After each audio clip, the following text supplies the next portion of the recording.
filter feed it through the water. Enough? I'm not done yet, but I think we're done selling. So I just wanted to talk about quarantining, and I did talk about the pests a little bit, but I know there was a thread online, and we were talking, we almost got in a fist fight, but about quarantining and things like that.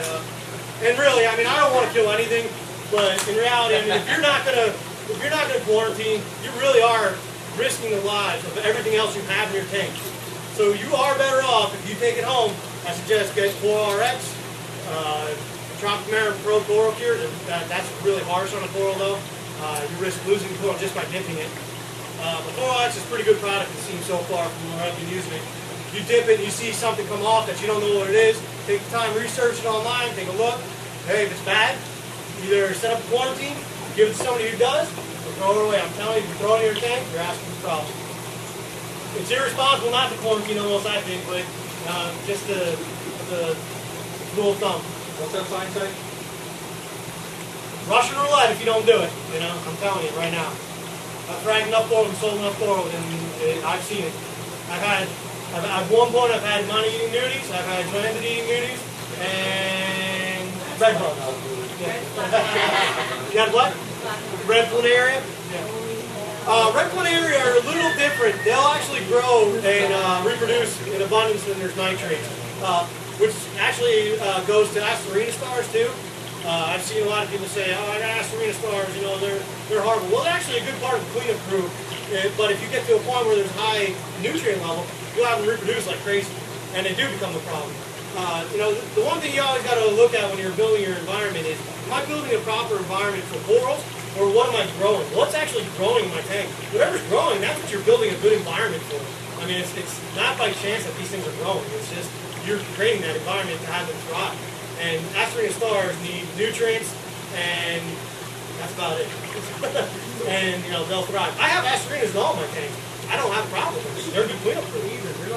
You know, you'll see it one or two here or there. You'll see them eat zoanthus, but usually zoanthus is not healthy in the first place. Oh, that's exactly. And bristleworms are another one I hear a lot that, oh, this bristleworm, it's eating my stuff, I gotta pull it out and kill it. Alright, there are some predators in bristleworms. But the pink and white ones that you've probably seen, they're not predators. Alright, they will scavenge and eat anything that you put in your tank. You put a fish in there that dies, it'll eat it. And I've seen accounts, oh, that bristleworm ate my fish. Well, no, your fish died and they cleaned it up so your tank can cycle. You know, and another one that it'll do is they'll eat zoanthus, they'll eat corals. You know, that's the point of good cleanup crew. You should actually, you know, like those animals, enjoy having them because they're telling you if something's dying or something's wrong. Right, don't touch a bristleworm, absolutely not. No. Oh, why not? They're fun.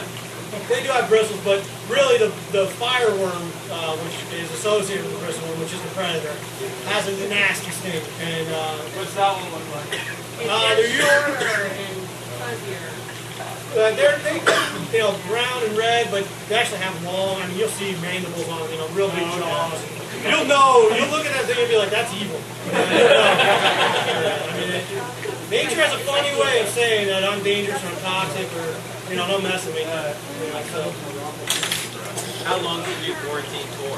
Like, what's the rule of thumb? That's a good question. Most animals have, most predators have a life cycle of about a week to 4 weeks. So that's from being laid as an egg, hatching, and becoming an adult and relaying eggs. Most of it's about a week to 2 weeks, but you're not going to spot that or see a symptom of that in a week or two. You know, you might get a nice zoanthid colony, put it in your tank, and it's eating underneath it. You just don't see it. Put it in your tank, and you think, oh, it was good. And the next thing you know, that whole colony's dead, and all your zoanthids are, what's going on? And then you see the little critter, you're like, oh man, then you'll regret it. But that's about a week to a month, you know, and then you'll get an idea. And one of the things I like with what's nice about quarantining is, you know, I got some zoanthids in today from Matt Reaver. He's got some nice zoanthids. If anybody is looking for some, but I'm getting them from him, and I didn't dip them or anything because I put them in my quarantine tank. And why should I treat it if I know it's not, you know, if I don't see anything wrong? But, you know, when you're putting it in your show tank or the tank you put a lot of money into, it's like an insurance policy, you know, and you know, I guess you can get around it if you dip it, put it in your tank, 2-3 days later, dip it again, and repeat that. You really limit the chances of infecting your tank. But you pull it out, hits a collar head, zoom, there goes the new nudibranch onto another colony. Now what? You know, so. So combination dip and quarantine? Well, I like to quarantine and observe and treat it if it needs something. Yeah. Right. And then, it does, yeah. Corn RX is a pretty good product. We do carry it. I know it's 17, but for today we'll sell 15 a bottle. That's pretty good. I talked to Steve. He said he wants the Pro. I'm going to work on getting the Pro in here. It's a little more expensive, but you know, you use less. There's 2 bottles in a rattle. There you go. But as far as the treating, as far as treating certain pests, Coral RX will get adults off, but it will not kill the eggs. And that's the whole problem with dipping and not quarantine. You will not get the eggs off unless you physically scrape them. And if you miss 1 egg, you're in trouble. Now, as far as treating them, if you see them, you know, hit them with a power head with inside a little tub like this. We usually use this if we ever want to dip, especially when we start bringing in wild colonies. If we dip, we put it in there with a max and get 400, just let the thing circulate for a good 15-20 minutes. And then we'll observe the bottom, see if there's any white nudibranchs in there or colored nudibranchs. Aqua-eating or mon-eating nudibranchs are really tough. What you'll see is you'll actually see from the base or from the side of your mon. Could be encrusting, could be a cap. You'll see this flesh is ripping away, and it'll actually have like really white look to it. And if you actually pull that out and dip it, you'll actually see the little nudibranch squirming across the bottom of the jug. And then you'll look at it and you'll see them real clear. So these animals have a way of adapting and hiding in the corals themselves. I mean, evolution's amazing. This is true. Yeah, zooxanthid-eating nudibranchs will adapt to the coral that they're eating, and their coloration will camouflage themselves. So they can sit on a colony and you'll never see it there.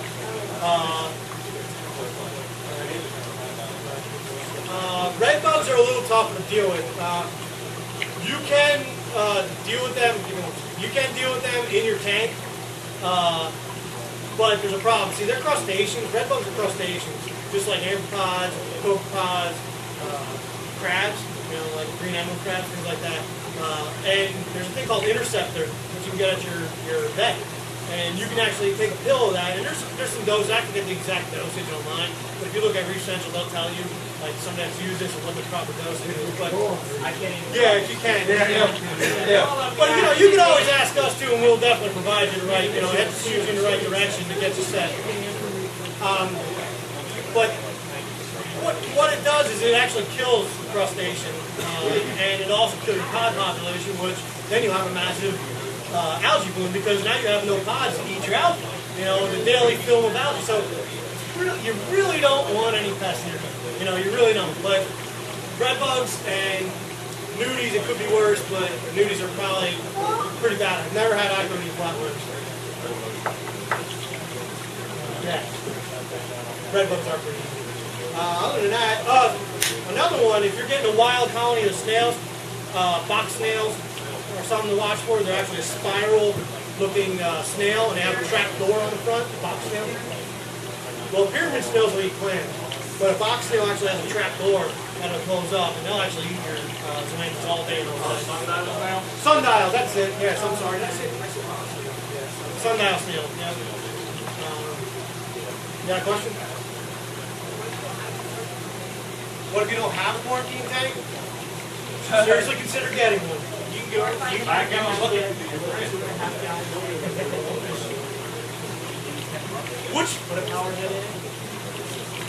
Which makes sense, but part of the problem with doing that is, if you're maintaining that creature for 4 to 6 weeks or longer, that's difficult. You're stressing that animal with the daily evaporation, temperature swings. So it almost should be getting a 90-gallon tank. I'm getting a 40-gallon tank for a guillotine. I know it's expensive, but hey, you get enough corals in there and you make one mistake, you just cost yourself a lot of money. So I've tried a 10-gallon QT and stuff, and it just wasn't realistic for me. I guess I don't know, maybe if I was too lazy or whatever. Not the same. Lighting is, now that's one area I would say you can skip. You can probably use power contacts on it.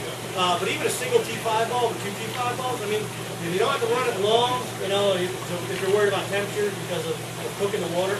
I mean, you really don't have to. I mean, because what will happen is the core will brown out, and then you got to watch it with red bulb, you know. But that you can just throw the intercept right into the QT tank if you can. It's not going to hurt the coral over the long term, you know.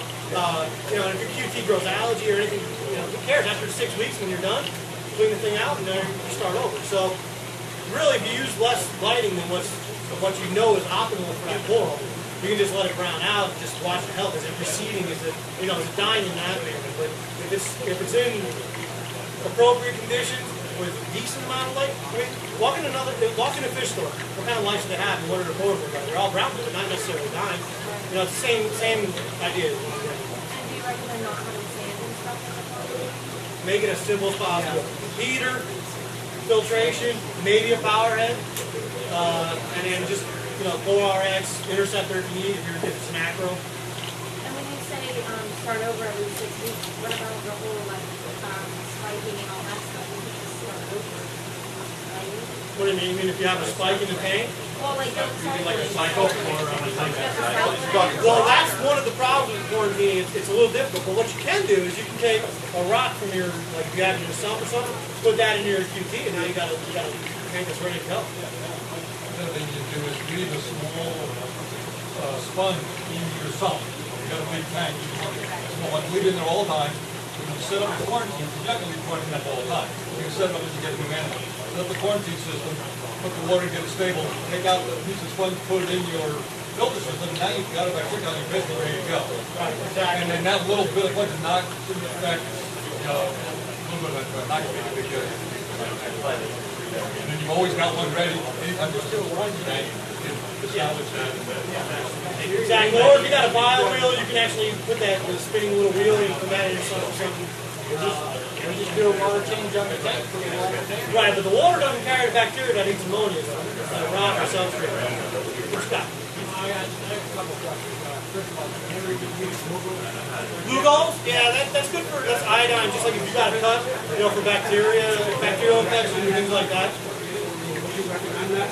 Yeah, you can use that. I wouldn't dose it in my tank like a lot of people may, because I don't test for it. I mean, I would never put anything in my tank I don't test for.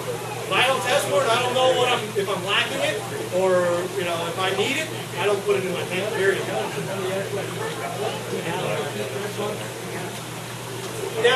Yes, grass can do it, and that's a biological method. I mean, you can put a wrasse or fish in your tank to take care of it, but then, as far as with a lot of hobbyists, I mean, they like to trade frags.